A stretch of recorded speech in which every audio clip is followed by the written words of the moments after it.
Let's address some injuries. Russ showed up. He had his helmet on. He did some 7-on-7 stuff, some more individual drills. But for the most part, didn't do much. When it was team drills, he just handed the ball off. Wasn't crazy. I don't know when to expect him fully back on the field, but to be honest with you, I don't think the Steelers are pushing the needle. I feel as if this is going to last maybe another week or so before they actually get him out there. Not totally concerned. Glad that he's out here. It means that it's nothing serious. And I believe the Steelers, in my head, they want to see Justin Fields a little bit, and they're just letting this coast. Even if it's not for this season, it's about next season and the future and what they can get out of him in the time being. Just kind of check him out. Use this as an evaluation to see what their backup quarterback is doing while their starting quarterback is missing some time. But we'll dive into the quarterback competition in a couple of minutes. The other one is the big one. Roman Wilson goes down early in practice, takes a jet sweep to the outside, gets tackled by Anthony Averett. He's a little slow to get up. After that, he's getting checked by trainers. It looks like a left ankle, maybe a left foot injury. Mike Tomlin says it's an ankle and that he's getting further evaluation to see how much time he's going to miss and how serious it is. Looked like he was in a lot of pain, had to get carted off the field, or not off the field, off the sideline, I should say, to the locker room to get evaluated. Not good for the Pittsburgh Steelers. Major loss if he is going to miss a significant amount of time. I think the good part here is that if it's not broken, it's early enough in training camp to where he should be able to get over a high ankle sprain, maybe not by the start of the season, but early in the season. It shouldn't be a season-ending injury for Roman Wilson.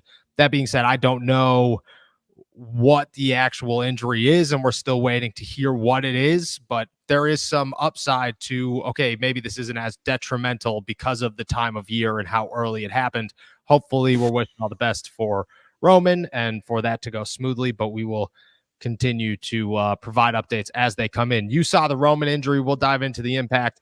I think it has a significant one on the Steelers, potentially landing a wide receiver. What were your thoughts when he went down?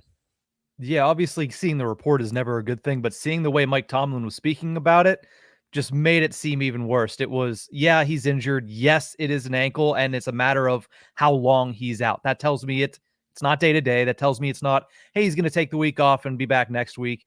That tells me it's going to be a pretty lengthy injury, or at the very least, something that is going to be bothering him for a lengthy period of time. And, you know, you said it's early, and that is a good thing, and I do agree. But at the same time, this is a rookie wide receiver we're talking about, somebody that is going to need to have these reps to get up to speed to the NFL game, especially at full speed, at full pads. The fact that he only got, half a practice, if that, in full pads is not a good thing. And while, yes, he might be back early in the season, it's going to take some time for him to get acclimated, whereas that's what you wanted to be doing in July and August and not in September and October.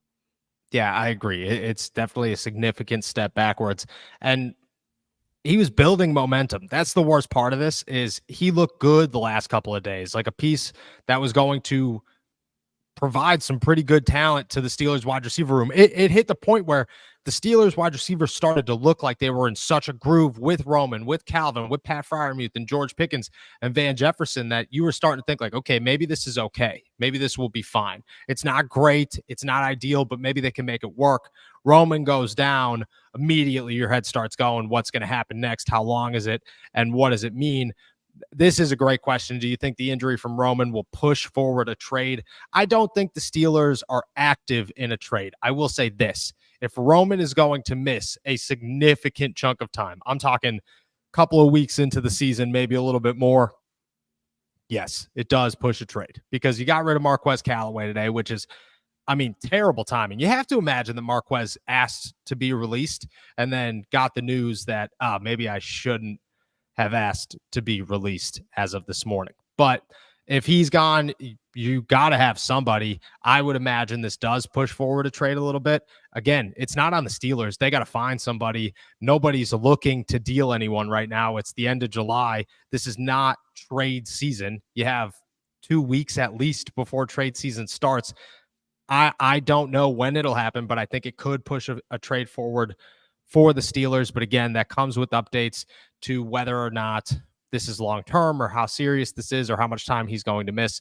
But I do believe that it's going to impact where the Steelers stand and how much they look to get something done before week 1 so that their wide receiver room doesn't take a massive hit with Roman being down.